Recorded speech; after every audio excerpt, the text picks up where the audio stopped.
Welcome to Stories of Slavery. Today, we're traveling back to 1859, to the story of a black girl whose extraordinary strength masked a life far more tragic than anyone could have guessed. Witnesses were shocked by what they saw. Yet the truth about her power remained hidden, spoken of only in whispers, never properly recorded as it deserved to be. This story is difficult and intense. So, pause for a moment, center yourself, and listen closely. Before we go further, please subscribe to the channel and let me know in the comments which city and country you're listening from. Your support ensures these stories are remembered, not buried. Now, let's begin. On the afternoon of September 8, 1859, Essie, a 17-year-old enslaved girl, used her bare hands to lift a 400-pound wagon off of a trapped horse. She performed this feat in front of 12 white witnesses. From that instant onward, her life descended into a nightmare darker than any she could have conceived. In the slaveholding South, a black girl possessing superhuman strength wasn't seen as a miracle, she was viewed as merchandise. This is Essie's story. The girl they attempted to break. The girl they sought to study. The girl they tried to transform into a specimen for their perverse experiments. And the girl who would ultimately bring about their ruin in ways they never anticipated.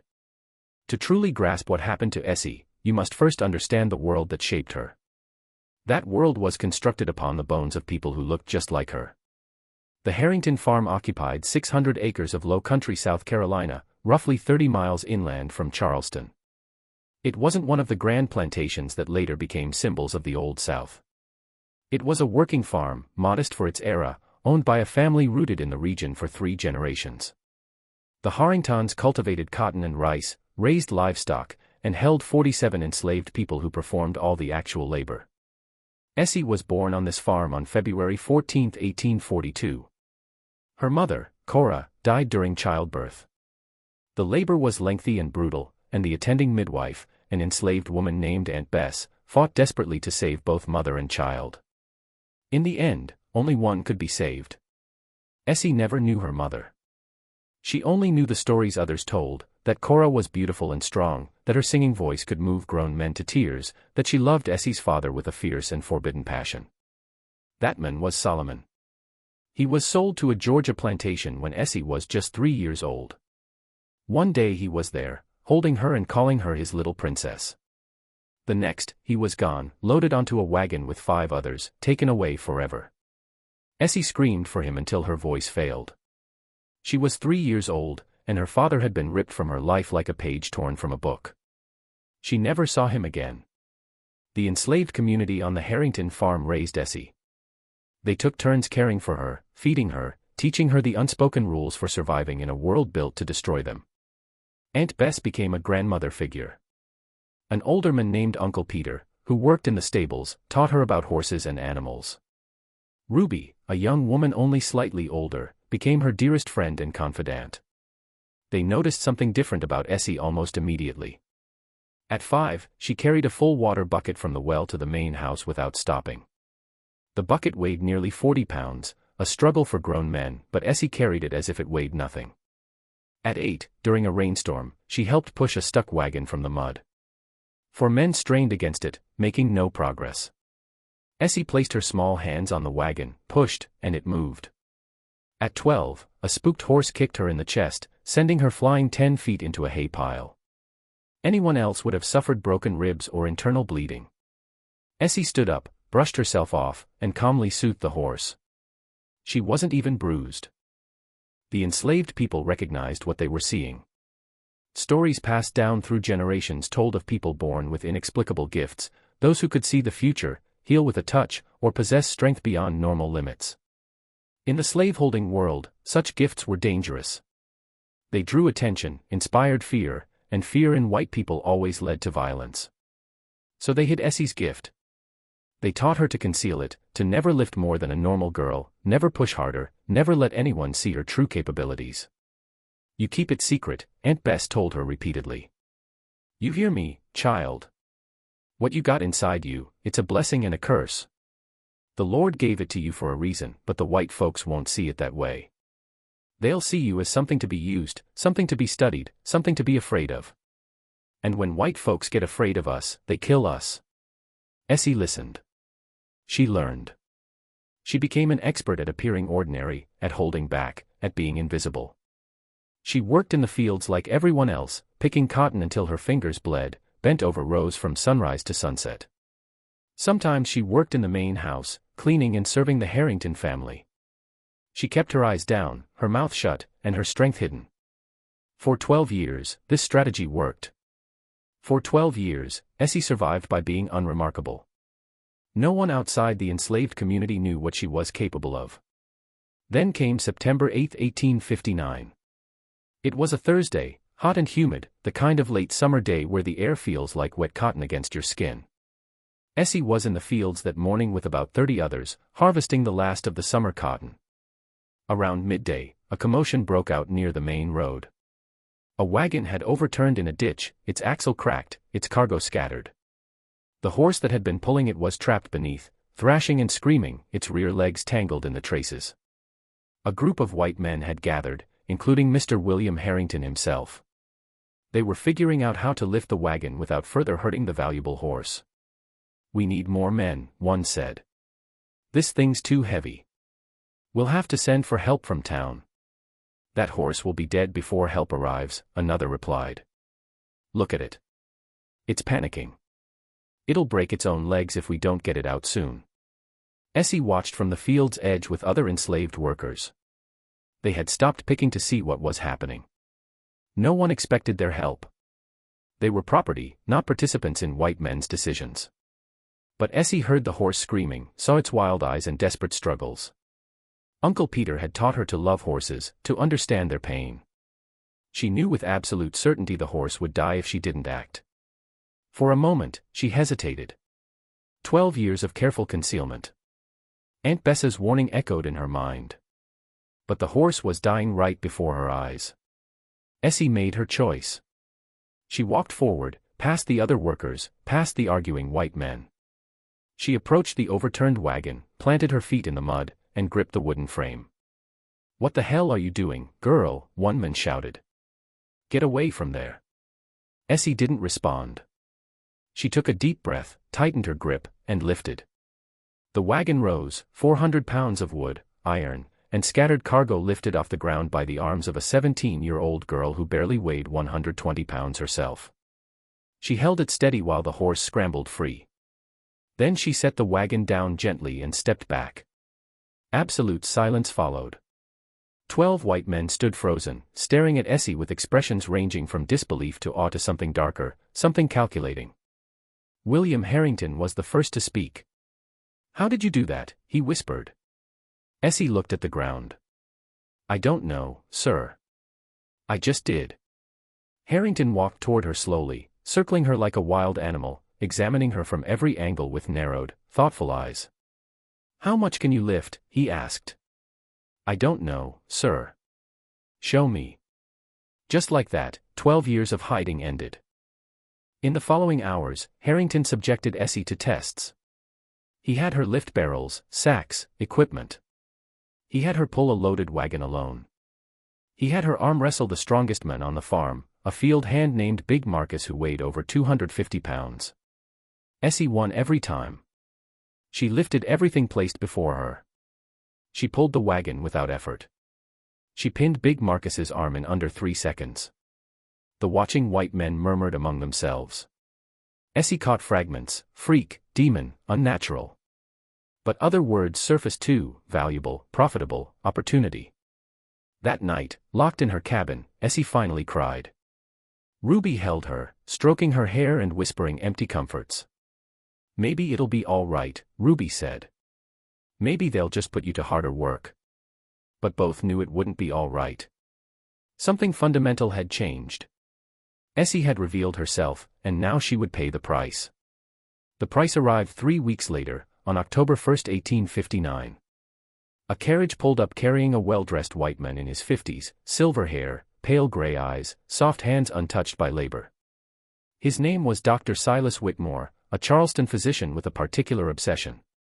Whitmore had dedicated his career to what he called the science of racial difference, believing with religious fervor that black people were biologically inferior.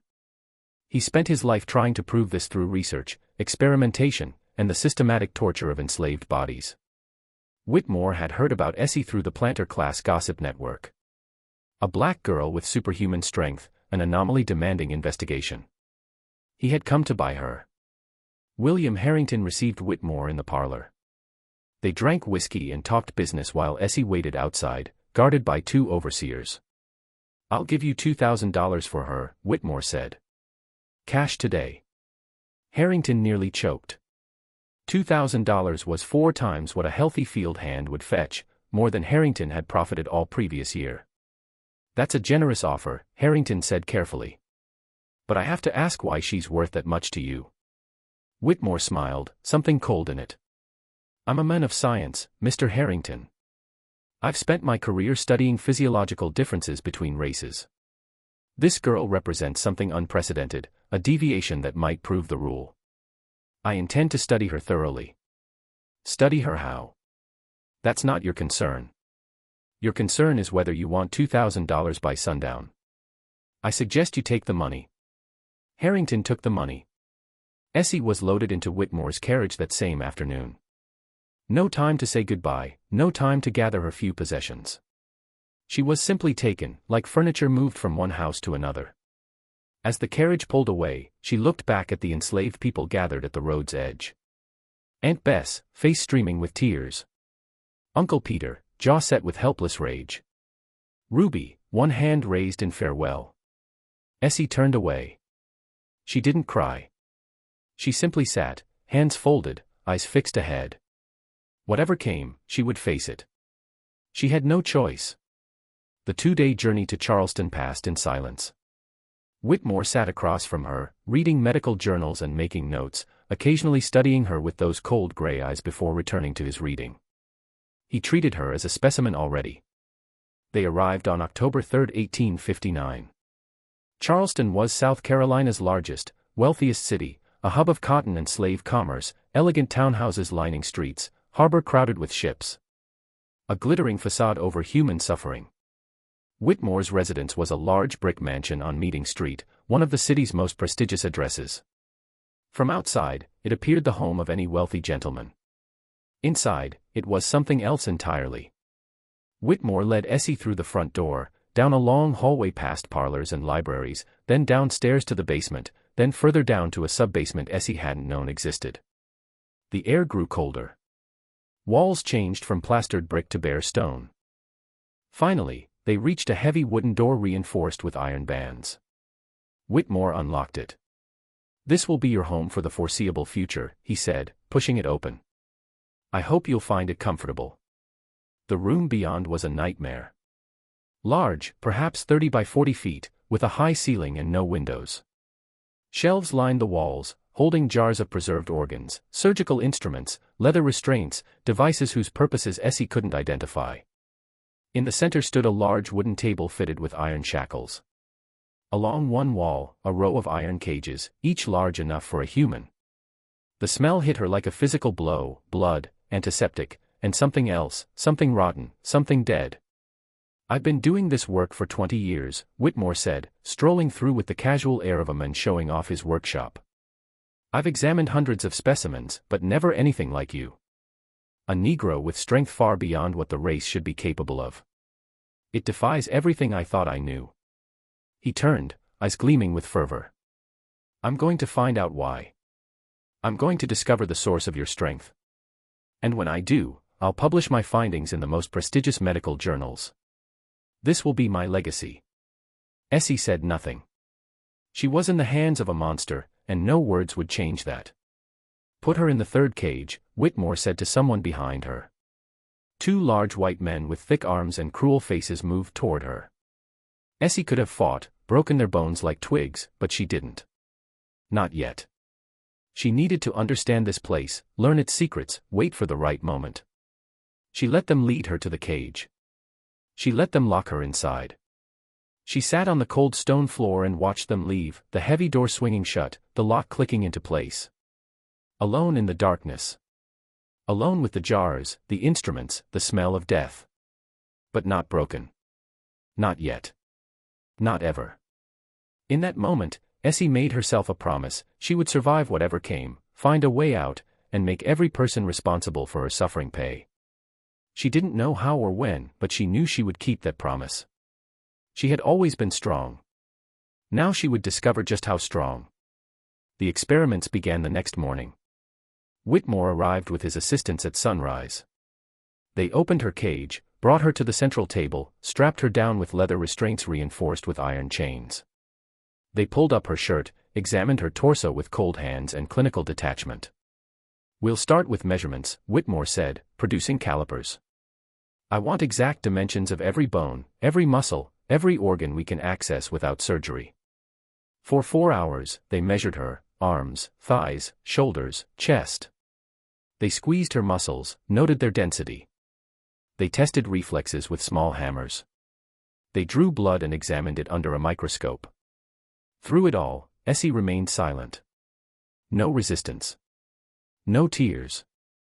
She simply lay there, eyes fixed on the ceiling, mind far away. When measurements were complete, Whitmore moved to strength assessments. They released her and brought her to a corner where iron blocks of increasing size were arranged, 10 to 500 pounds. "Lift each one," Whitmore ordered. Starting with the lightest. Essie lifted them all, including the 500-pound block, holding it overhead for a count of 10. Whitmore's eyes widened with excitement. "Remarkable. Absolutely remarkable. We'll need heavier weights. We need to find your limit." They never found it. Over the following days and weeks, Whitmore devised every test imaginable. He had her lift increasingly heavy objects, pull against restraints to measure force, run on a treadmill until she should have collapsed, except she never did. He brought in other physicians who shared his interest in racial science, and she performed for them like a circus animal. Then came the other experiments, the ones that drew blood. Whitmore wasn't content to measure her strength externally. He wanted to understand its source, to see what was different inside. So he cut her open. The first surgery was October 15, 1859. Whitmore made an incision in her left arm, parting skin and muscle to expose the tissue beneath. He examined it with his magnifying glass, took samples, made detailed drawings. Then he sewed her up and watched her heal. She healed faster than any patient he'd ever seen, the wound fully closed in 4 days. This only increased his obsession. More surgeries followed, right arm, left thigh, back. Each time Whitmore cut deeper, took more samples, pushed the boundaries of what her body could endure. Each time Essie survived. She healed. She grew stronger, not weaker. But the physical pain wasn't the worst part. The worst was the humiliation, being treated as an object, a specimen to be studied and discussed in clinical terms that stripped away every trace of her humanity. Whitmore held exhibitions, inviting other physicians, professors, wealthy planters who fancied themselves amateur scientists. They paid handsome fees and watched as Essie was forced to perform feats of strength while Whitmore lectured about her anomalous physiology, debating whether her abilities were evidence of primitive throwback or a mutation worth breeding into future generations of slaves. They spoke about her as if she weren't there, as if she couldn't hear them. But Essie was there. She heard. And she remembered every single word. Dr. Theodore Simmons from the Medical College of South Carolina, who suggested breeding her with the strongest male slaves. James Crawford, a cotton planter who offered $5,000 to use her as a work animal. Senator Robert Tillman, who attended an exhibition and later wrote letters praising Whitmore's work. She remembered all their names, all their faces, all their words. She filed them away, building a catalog of everyone who had participated in her torment. Someday she would use that catalog. Someday they would all pay. But that day wasn't here yet. For now, she had to survive, and survival meant more than enduring physical abuse. It meant keeping her mind intact, finding something to hold onto when everything else was stripped away. Essie found 2 things that kept her sane during those dark months. First, memories of those who had loved her, Aunt Bess, Uncle Peter, Ruby, the mother she never knew, the father who had called her his little princess. These memories anchored her, reminded her she was a person, not a specimen. Second, her growing understanding of Whitmore and his world. Though unable to read or write, Essie was deeply intelligent, with a quick mind and sharp memory. In months spent in that basement, she learned more about her captor than he ever learned about her. She learned Whitmore wasn't as respected as he pretended. The mainstream medical establishment viewed him as a fringe figure, a crank whose obsession had led him away from legitimate practice. His exhibitions attracted fellow travelers and curiosity seekers, not leading physicians. She learned he was in financial trouble, experiments expensive, practice declining, debts mounting. He desperately needed a breakthrough. And she learned Whitmore was involved in activities far beyond medical research. Late at night, when he thought she slept, she heard meetings with men who came through a secret entrance. They spoke in hushed voices about shipments, routes, prices per head, discussing other traders, holding pens, bribes paid to customs officials. Whitmore was a slave trader, involved in the illegal importation of enslaved Africans, a practice banned since 1808 but continuing in secret. This was a hanging offense. If caught, he'd be executed. Essie listened and remembered everything: names, dates, locations, details that implicated some of South Carolina's most powerful men. She didn't know how she'd use this information, but she knew it was valuable. A weapon. She was building an arsenal. Months passed. October became November became December. 1859 gave way to 1860. Essie marked time by Whitmore's experiments, by cycles of pain and recovery. But outside her prison walls, things were changing. In November 1860, Abraham Lincoln was elected president. The news hit Charleston like thunder. Lincoln was a Republican opposing slavery's expansion, an existential threat to the slaveholding South. Within weeks, South Carolina became the first state to secede. On December 20, 1860, the legislature voted unanimously to leave the Union. Other states followed. By February 1861, 7 states had formed the Confederate States of America. War was coming. For Essie, these developments were distant thunder, barely audible through thick prison walls. But she sensed change in Whitmore's behavior: anxiety, distraction, less time on experiments, more on illegal trading. The impending war disrupted his business. Supply lines uncertain, prices volatile, future unclear. And when the future is unclear, men make mistakes. On March 15, 1861, Whitmore made his. He'd been drinking that night, unusual for a typically controlled man. Stress had worn him down. He came to the basement with bourbon and papers, muttering about debts and deals gone wrong. Essie watched from her cage as he sat at his desk, spreading financial records, shipping manifests, letters from slave trade partners. He studied them, made notes, cursed under his breath. Then he fell asleep. Gradually, his head nodded forward. Pen slipped from fingers. Breathing deepened into unconsciousness. Bourbon had done its work. Essie waited. Counted to 100, then 200, then 300. Whitmore didn't stir. This was her chance. For months, she'd tested her cage bars, pressing with gradually increasing force, careful never to bend them noticeably. She knew exactly how much pressure they could withstand, exactly how much force needed to break them.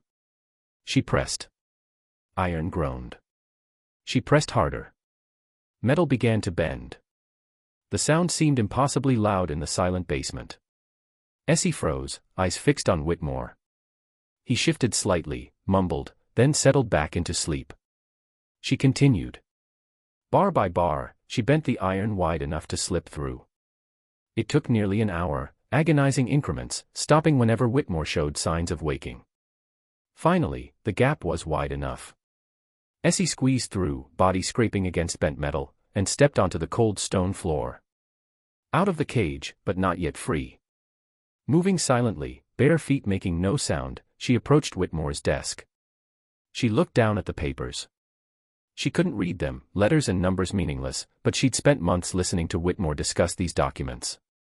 She'd memorized shapes of certain words, formats of certain papers. She knew which were important.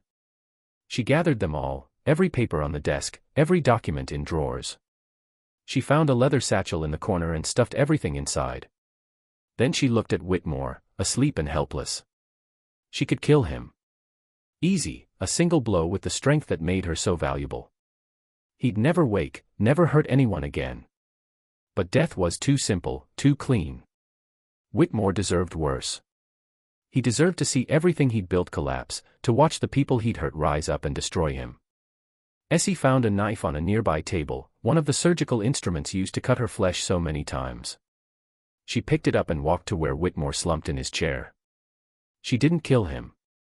Instead, she made a small cut on the back of his hand, just deep enough to draw blood. With that blood, she wrote a message on the wall above his desk.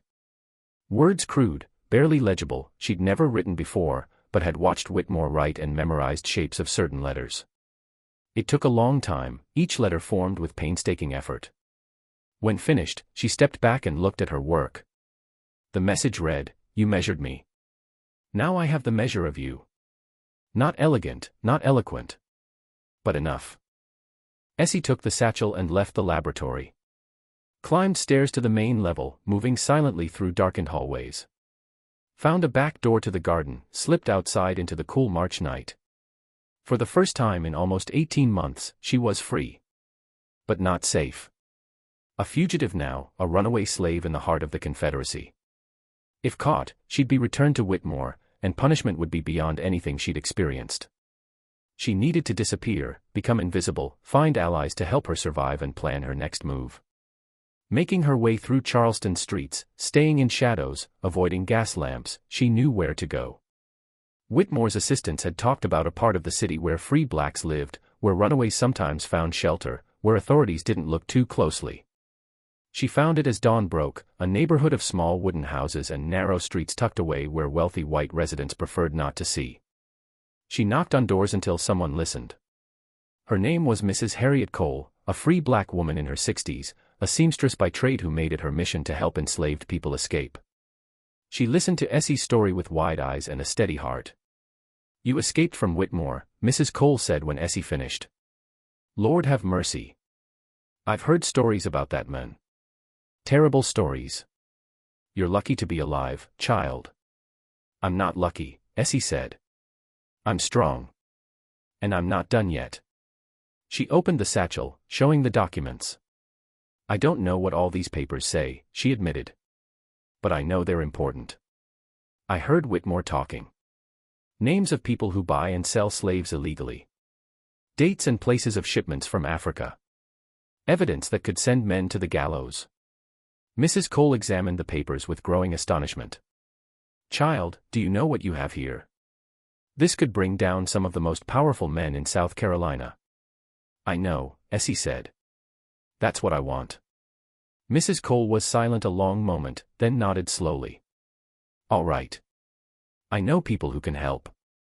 People in the North who can make sure these papers get into the right hands. But it's going to take time, and you'll need to stay hidden. Whitmore will be looking for you. Every slave catcher in the state will be looking for you." "I can stay hidden," Essie said. "I've been hiding my whole life." So began the next phase of Essie's journey. She stayed with Mrs. Cole for several weeks, learning to read with painstaking effort, studying the stolen documents, understanding for the first time the full scope of Whitmore's crimes. She learned names and connections she hadn't known before, the conspiracy reaching into South Carolina's highest levels. In April 1861, war finally came. Confederate forces attacked Fort Sumter in Charleston Harbor, and America's bloodiest conflict began. The country torn apart, chaos creating new opportunities. Mrs. Cole's northern contacts began moving documents through secret channels, passed from hand to hand toward abolitionists, journalists, federal officials who would know what to do with them. But Essie wouldn't wait for others to act. She'd spent 18 months as a prisoner, a specimen, being studied and cut open. She'd promised herself she'd make them pay. Now she was ready. She began moving through plantations around Charleston, traveling at night, using the strength that had been her curse as a tool of liberation. She found enslaved people needing help escaping. She broke chains with bare hands. She tore doors off hinges. She carried children too tired to walk. Among the enslaved population, she became legend, a whispered story about a girl stronger than any man, appearing from darkness to set people free. They called her the Shadow. By summer 1861, the Shadow had helped over 40 enslaved people escape to Union lines. She disrupted operations at a dozen plantations, costing owners thousands in lost property and damaged infrastructure. One of the most wanted fugitives in South Carolina, and she was just getting started. The stolen documents began having their effect in fall 1861. Northern newspapers published stories about illegal slave trading in Charleston. Names were named. Evidence presented. The respectable men who'd attended Whitmore's exhibitions, who'd discussed breeding Essie like livestock, who'd profited from illegal importation, found their reputations under attack. Some denied everything. Some fled. Some faced criminal charges that would haunt them for years. Dr. Theodore Simmons, who'd suggested breeding Essie, was dismissed from the Medical College of South Carolina amid scandal. James Crawford, who'd wanted her as a work animal, lost half his fortune when his illegal activities were exposed. Senator Robert Tillman was forced from public life when letters praising Whitmore's work were published nationwide. One by one, the men who'd participated in Essie's torment faced consequences. Not all faced justice, many escaped, protected by wealth and connections. But their names were known now. Their crimes documented. The measure Essie had taken of them was being used against them. And through it all, Whitmore himself remained at large. Reputation damaged, business disrupted, but not captured. Not tried. Not yet paid in full for what he'd done. Essie knew her work wasn't finished. Sooner or later, she'd face Whitmore again. The final reckoning was still to come. But that reckoning would wait. The war intensified. Union forces pushed deeper into Confederate territory. New opportunities emerged for enslaved people throughout the South. Essie threw herself into liberation work, using her strength and knowledge to help as many as possible escape to freedom. 17 when she escaped Whitmore's basement, she'd be 21 when the war ended 4 years later. In those 4 years, she'd become one of the most effective and feared liberators the South had ever seen. But that's another story. Summer 1861 was the bloodiest South Carolina had ever seen, and it was only beginning. War between Union and Confederacy spread like wildfire, consuming everything. Battles fought in Virginia, Missouri, off the coast. Young men dying by thousands, and everyone knew worst yet to come. For Essie, war wasn't abstraction, it was opportunity. Months since her escape, she'd built a network throughout the Low Country. Free black people hating slavery. Enslaved people willing to risk everything. White abolitionists trapped behind enemy lines. Even Confederate deserters who'd seen enough to know their cause wasn't worth dying for. These people became her eyes and ears. They told her vulnerable plantations, cruel overseers, enslaved people ready to run. They provided safe houses, travel routes, creating a web of resistance from Charleston to the Georgia border, invisible to Confederate authorities but humming with activity. At the center of that web, the shadow. Stories grew with each passing month. Some said she could lift a horse overhead. Some said she'd torn down an iron gate with bare hands. Some said she couldn't be killed, bullets bouncing off skin, touched by God or devil or ancestral spirits. Stories exaggerated, of course. Essie was strong, not invincible. She bled when cut, felt pain when hurt. She was human like everyone else. But she understood legend's power, fear as effective as any rifle. She let stories spread, even encouraged them, leaving signs of her presence, breaking things unbreakable, doing things impossible. South Carolina slaveholders were terrified. They hired extra guards, reinforced locks, kept enslaved people under constant surveillance. None of it mattered. The shadow came anyway, appearing from darkness, disappearing before anyone could stop her. By end of 1861, Essie had helped over 100 enslaved people escape. Some reached Union lines and northern freedom. Others joined growing communities of runaways hiding in swamps and forests, surviving off land, waiting for Union Army to arrive and liberate them all. But her activities hadn't gone unnoticed by Confederate authorities. They knew someone organized escapes, someone with unusual abilities and extensive regional knowledge. They didn't know who or where from, but they were determined to find out. In January 1862, the Confederate military commander in Charleston issued a warrant for the individual known as the Shadow. $500 reward for information leading to her arrest. Slave patrols increased throughout the Low Country. Every black person, free or enslaved, viewed with suspicion. The crackdown made Essie's work more dangerous, but didn't stop her. She became more careful, cunning, ruthless. Changed routes, varied patterns, trusted fewer people with information about her movements. She became a ghost, impossible to predict, impossible to catch. And she continued waiting for news of Silas Whitmore. The doctor had disappeared after her escape. His Meeting Street mansion closed, laboratory abandoned. Some said he'd fled Europe to escape scandal. Others said he'd gone to Richmond, the new Confederate capital, to offer services to rebel government. No one knew for certain where or what he was doing, but Essie knew he was still alive. She felt it in her bones, a certainty beyond reason. Their story wasn't finished. Sooner or later, they'd meet again. That meeting came sooner than expected. In March 1862, one of her Charleston contacts brought word Dr. Silas Whitmore had returned. He wasn't practicing medicine or conducting experiments. He was working for the Confederate Army, using his slave trade knowledge to help the government acquire laborers for military construction. The Confederacy needed workers for fortifications, trenches, supply lines. Free labor expensive and scarce. Enslaved labor abundant and cost nothing beyond keeping workers alive. Whitmore had become a broker, connecting plantation owners with military contracts, taking a percentage of every transaction. Making more money than ever, doing it on the backs of enslaved people, just as always. When Essie heard this, something shifted inside her. The patient, methodical approach she'd adopted since escape gave way to something hotter, more urgent. She'd spent a year waiting, planning, building. Now it was time to act. She gathered intelligence on Whitmore's new operation. Learned he'd set up office in a warehouse near Charleston docks where enslaved workers were processed before military construction sites. Learned he'd hired a small army of well-paid guards to ask no questions and show no mercy. Learned he kept detailed transaction records, damning if they fell into wrong hands. And she learned something else that made her blood run cold: Whitmore was looking for her. He hadn't forgotten the stolen documents, the message on his wall, the humiliation. He offered a personal reward of $1,000 for her capture, separate from the official Confederate bounty. He wanted her back. He wanted to finish what he'd started. When Essie heard this, she smiled. Not a pleasant smile. Good, she told Mrs. Cole, who brought the news. Let him look. Let him spend his money and time hunting me. It'll make it easier when I come for him. Mrs. Cole looked worried. Child, you need to be careful. This man is dangerous. Resources, connections.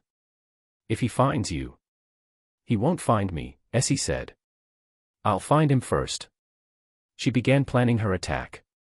3 months to prepare, gathering information, recruiting allies, scouting locations, mapping escape routes. Studying Whitmore's habits, learning his schedule, identifying security weaknesses. Patient, methodical, thorough. One chance to bring him down. She couldn't afford to fail. On the night of June 15, 1862, Essie made her move. The warehouse where Whitmore conducted business was a large brick waterfront building, surrounded by a high fence topped with iron spikes. Armed guards patrolled the perimeter at all hours. The only entrance, a heavy wooden gate, kept locked and watched. Essie didn't go through the gate. She approached from the waterside, swimming through dark harbor until she reached pilings supporting the building's foundation. She climbed up hand over hand, extraordinary strength making ascent easy. She found a loose board in the floor above and pried it open, slipping through a gap barely wide enough for a normal person. Warehouse interior dark and cavernous. Crates and barrels stacked along walls.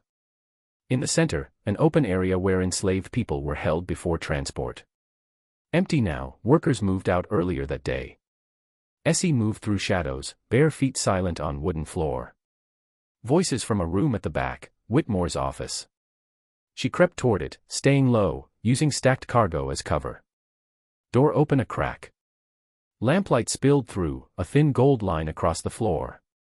She pressed against the wall and listened. Whitmore's voice, that cold, precise voice that had haunted her dreams for over 2 years. Talking to someone, discussing numbers, prices, delivery schedules. Business as usual. The business of human suffering. The Army needs 300 more workers by the end of the month, Whitmore was saying. I've secured commitments from planters in Beaufort and Georgetown. We should meet quota with room to spare. And the payment, another voice asked. $40 per head per month. Same as before. The planters are happy to rent out their slaves for that price.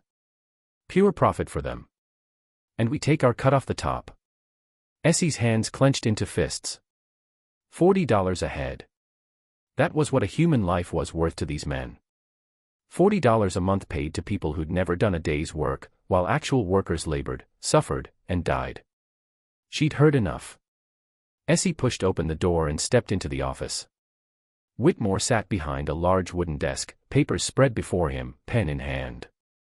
Across from him sat a Confederate officer in gray uniform, a major by his insignia. Both men looked up. Expressions shifted from surprise to confusion to fear as they recognized who had walked in. "You," Whitmore breathed. Face pale. Hand trembling as he set down his pen. "Me," Essie said. Voice calm, steady. "Did you miss me, Doctor?" The Confederate officer reached for his pistol. "He never made it." Essie crossed the room in 3 quick strides, grabbed his wrist, squeezed until bones ground together. The officer cried out, dropping the weapon. Essie picked it up, tucked it into her waistband. "Don't," she said to Whitmore, who'd started rising. "Sit down. We're going to have a conversation." Whitmore sat. Face a mask of barely controlled terror. "The guards," he said. "They'll have heard." "Your guards are busy right now," Essie said. "I have friends outside keeping them occupied. We won't be disturbed." She walked around the desk until she stood directly in front of Whitmore, close enough to touch. He flinched back in his chair, pressing himself against the leather as if he could somehow escape through it. "Do you remember what you did to me?" she asked quietly.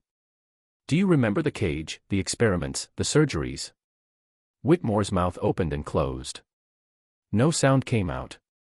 "I remember everything," Essie continued. "Every cut, every measurement, every time you talked about me like I was an animal, a thing, a specimen. I remember the people you invited to watch. I remember their names. I remember what they said." She leaned closer, face inches from his. "I remember you telling them you wanted to find out what made me strong. You wanted to understand the source of my power. You cut me open trying to find it." She reached out, grabbed the front of his shirt, lifted him out of the chair with one hand. Whitmore dangled in the air, feet kicking helplessly, face reddening as collar tightened around his throat. "Do you want to know the source of my strength, Doctor? Do you want to understand it?" She brought him close, noses almost touching. "It comes from everyone you ever hurt. Everyone you ever sold. Everyone you ever cut open and studied and threw away. Their strength flows through me. Their pain fuels me. And there is nothing in your science, nothing in your books, nothing in your cold dead heart that can measure that." She threw him across the room. He hit the wall hard, crumpled to the floor, gasping for breath.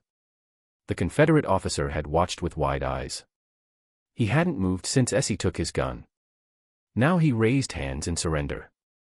"Please," he said. "I'm just a soldier. Following orders." "I don't." "I know exactly what you are," Essie said. "You're a man who profits from slavery same as him. You think wearing a uniform makes you different. It doesn't. You're all the same." She turned back to Whitmore, slowly pulling himself up against the wall. "I'm not going to kill you," she said. "I thought about it for 2 years. Thought about how good it would feel to break your neck with my bare hands. But that would be too easy. That would let you escape." She walked to his desk, gathered the papers spread across it, financial records, shipping manifests, letters from military officials and plantation owners. Evidence of corruption and illegal activity reaching into the highest levels of the Confederacy. "Instead, I'm going to destroy you," she said. "I'm going to take these papers and give them to people who will make sure the whole world knows what you've done. Not just the slave trading, not just the experiments, everything. Every crime, every secret, every deal you ever made."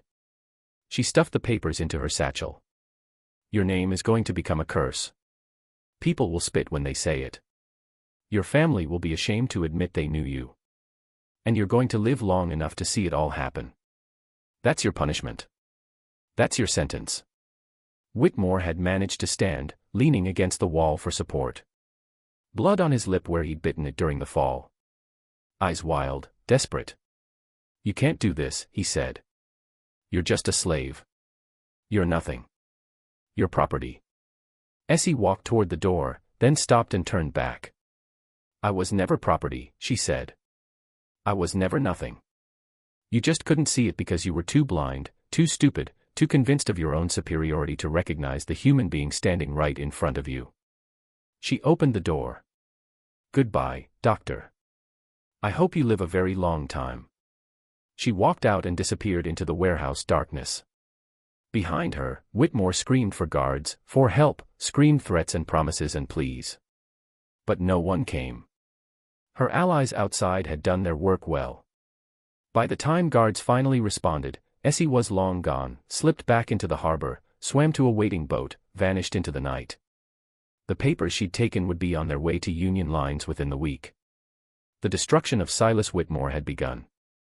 Over following months, the stolen documents made their way through networks of abolitionists and Union sympathizers, from south to north.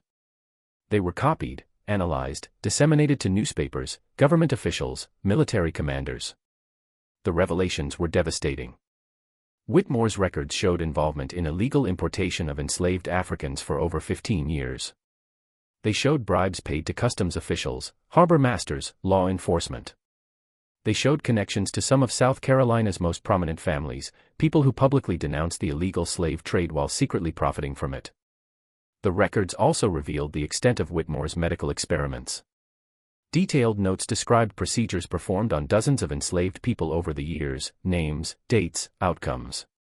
People cut open, studied, discarded like laboratory specimens.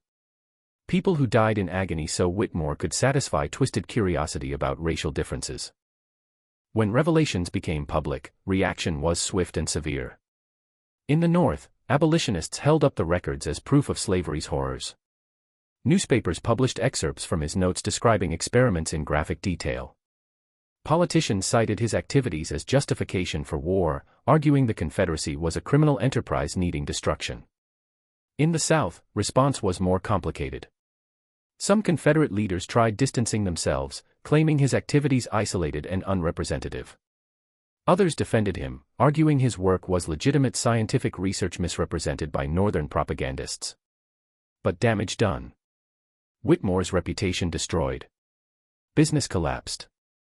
Allies abandoned him. The Confederate government, embarrassed, stripped his military contracts and barred him from army work. By end of 1862, Silas Whitmore was ruined. Lost wealth, position, standing. A pariah, shunned by all who'd once courted his favor. He retreated to his Meeting Street mansion and rarely emerged, hiding from the world he'd once dominated. But Essie wasn't finished with him yet. War continued through 1863 into 1864. Union forces tightened grip on Confederacy, capturing key cities, severing supply lines. In South Carolina, Federal troops established foothold on sea islands, liberating thousands, establishing communities where freed people worked land for themselves. Essie became part of this effort, working with Union commanders, providing intelligence about Confederate positions, guiding raiding parties through territory she knew better than anyone. Her knowledge of the low country invaluable, her reputation as the shadow opening doors closed to anyone else. She continued liberating enslaved people throughout the region. With Union support, she could operate more openly, leading large groups to safety rather than moving in small numbers under cover of darkness. By end of 1864, she'd helped over 500 people escape to freedom. The men who'd participated in her torture continued facing consequences. Dr. Theodore Simmons, who'd suggested breeding her, was arrested when Union forces captured Charleston, charged with crimes against humanity. He died in federal custody before trial, broken, disgraced. James Crawford, who'd wanted her as a work animal, lost everything when Union troops burned his plantation. He fled to Texas, never heard from again. Senator Robert Tillman was captured by Union soldiers in 1865, spent rest of war in New York prison camp. After war, barred from public office, died in obscurity in 1871. One by one, the men Essie had measured paid the price. Not all faced justice, some escaped, protected by wealth, connections, or simple luck. But enough fell that Essie felt grim satisfaction. The ledger was being balanced. Then came the end of war. On April 9, 1865, General Robert E. Lee surrendered to General Ulysses S. Grant at Appomattox Courthouse. The Confederacy defeated. Slavery abolished. 4 million people free. When news reached South Carolina, Essie stood with a group of freed people on one of the sea islands. They gathered on the beach, watching sunset over water, singing songs of praise and thanksgiving. They had survived. They had won.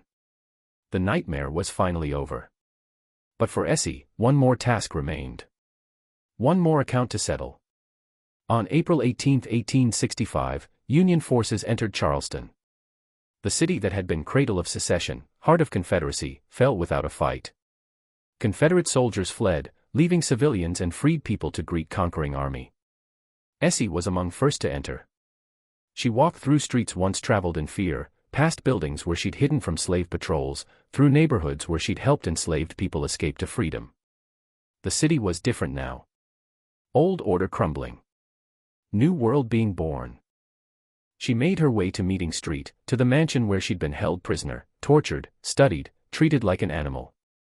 The building still stood, but showed neglect, broken windows, overgrown garden, peeling paint. She walked to front door and pushed. It wasn't locked. Inside, dark and silent. Dust covered every surface. Furniture shrouded with white sheets. Paintings removed from walls, leaving rectangular patches of lighter wallpaper. Essie moved through the house, footsteps echoing in empty rooms. Descended stairs to basement, then to sub-basement of her life. The heavy wooden door reinforced with iron bands still stood open. She walked into the laboratory. Exactly as she remembered. Shelves of jars and instruments, table with iron shackles, row of cages along wall. Everything dust-covered, nothing moved. Like stepping into a tomb. And there, sitting in a chair in the corner, was Dr. Silas Whitmore. Older than she remembered. Hair completely white. Face gaunt, cheeks hollow, eyes sunken. Dressed in stained shirt and trousers hanging loosely on wasted frame. A man who'd been slowly dying for years. He looked up when Essie entered. For a moment, no recognition. Then he saw her face and something flickered in those dead eyes. Something like fear. "You came," he said. Voice a whisper barely audible. "I knew you would. I've been waiting." Essie stood in the doorway, looking at the men who'd caused so much suffering. She'd imagined this moment many times, rehearsed what she'd say, what she'd do. Dreamed of breaking him, making him feel a fraction of pain he'd inflicted on her and so many others. But now that she was here, she felt nothing. No rage, no hatred, not even satisfaction. Just profound emptiness, like staring into a hole where something had once been. "Why did you stay?" she asked. "You could have fled. Everyone else did." Whitmore laughed, a hollow sound echoing in empty laboratory. "Where would I go? My money's gone. My reputation destroyed. No one will help me. No one will even speak to me. I have nothing left." He gestured weakly at the room around them. "This is all I have. This laboratory, these instruments, the work I did here. It's the only thing that ever mattered to me.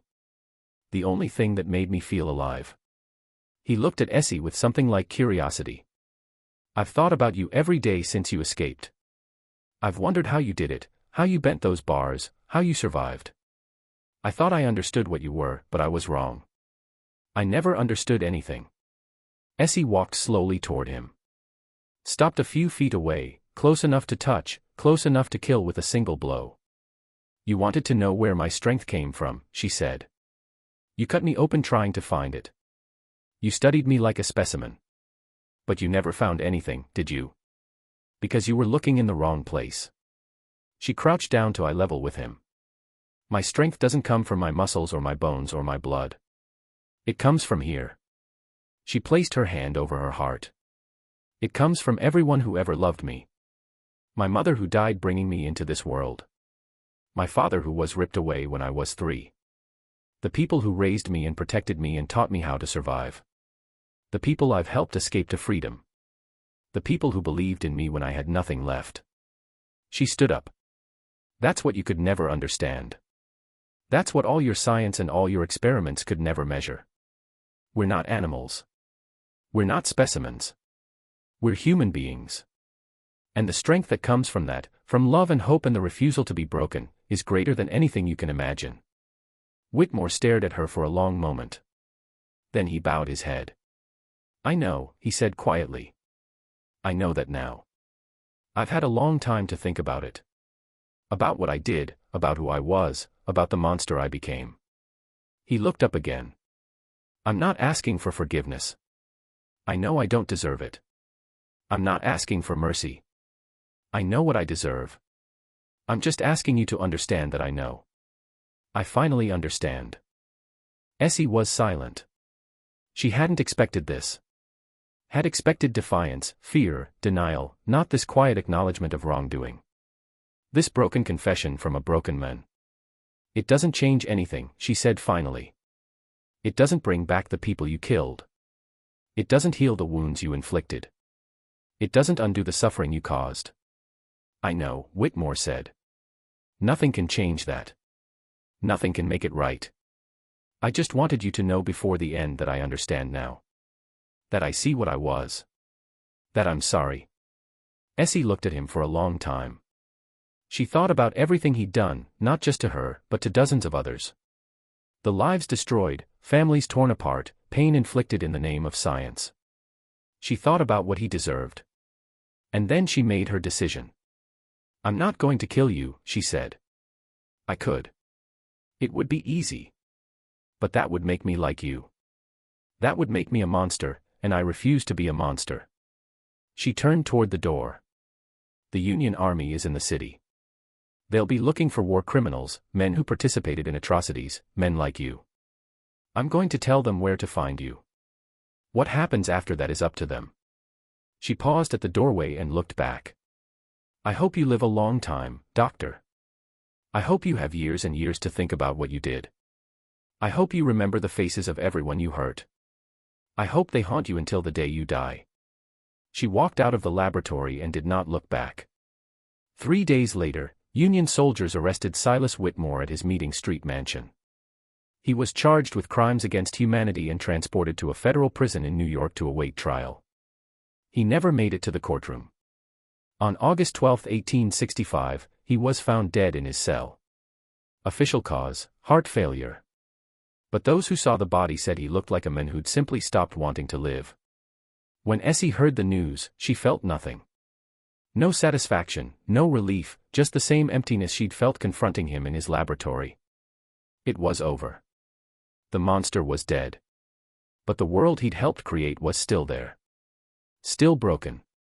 Still in need of healing. She turned her attention to that work. In the years following war, Essie became a leader in South Carolina's freed people community. She helped establish schools where former slaves could learn to read and write. Organized workers to demand fair wages and decent conditions. Advocated for black citizens' political rights during Reconstruction's turbulent years. She continued fighting against those who tried restoring the old order. When the Ku Klux Klan emerged in South Carolina, terrorizing black communities, murdering those who dared assert their rights, Essie was among first to stand against them. She used her strength and reputation to protect the vulnerable, confront the violent, make clear that freed people of South Carolina would not be intimidated.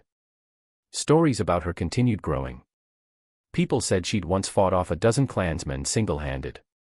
Said she'd torn down a burning cross with bare hands. Said she'd faced down armed mobs without flinching. Some stories true, some exaggerated. But all served a purpose, reminding people they weren't powerless, they could fight back, that strength came from community, solidarity, refusal to be broken. In 1870, Essie married Daniel Freeman, a former soldier in the United States colored troops who'd fought at the Battle of Honey Hill and the Siege of Charleston. Together they had 4 children, 2 boys, 2 girls. Essie named her first daughter Cora, after the mother she'd never known. She told her children the stories of her life, the plantation where she was born, the strength that made her different, the doctor who'd tried to break her, the years fighting for freedom.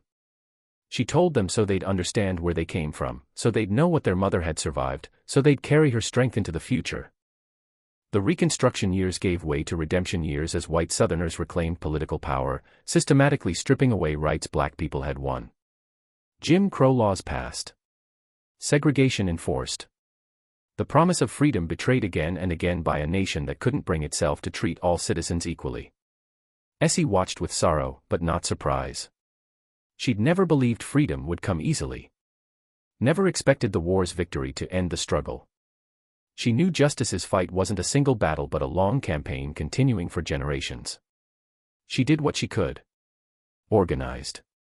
Advocated. Refused to be silent.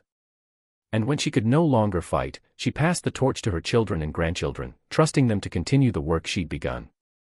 Essie died on September 8, 1912, exactly 53 years after the day she'd lifted a wagon off a trapped horse and changed her life forever. She was 70 years old. Surrounded by her family, 3 generations of free people who owed their existence to a girl who'd refused to be measured, studied, or broken. Her last words, according to her granddaughter, "The strength is in you. Never forget." And they never did. The story of Essie Freeman passed down through her family for generations. Told at kitchen tables and church gatherings, family reunions, and memorial services. A story of suffering and survival, cruelty and resistance, the darkness humans inflict on one another and the light that survives even in deepest darkness. It was also a story official histories tried to forget. The men who'd participated in Whitmore's experiments, the institutions that sanctioned his work, the system that made his crimes possible, none wanted to remember what they'd done. They buried evidence. Destroyed records. Told themselves it never happened, or wasn't as bad as people said, or was necessary for science's advancement. But truth has a way of surviving. It lives in memories of those who experienced it. Echoes in stories passed generation to generation. Waits patiently for the day someone finally listens. This is that story. The story of a girl born into slavery, blessed and cursed with extraordinary strength, sold to a monster and subjected to horrors no human should endure. The story of how she escaped, fought back, brought down the men who'd tried to destroy her. The story of how she lived her life as a free woman, raising a family, building community, fighting for justice until she died. It's a story about darkness in human hearts, the capacity for cruelty existing in all of us. But it's also a story about something else. Something stronger than cruelty.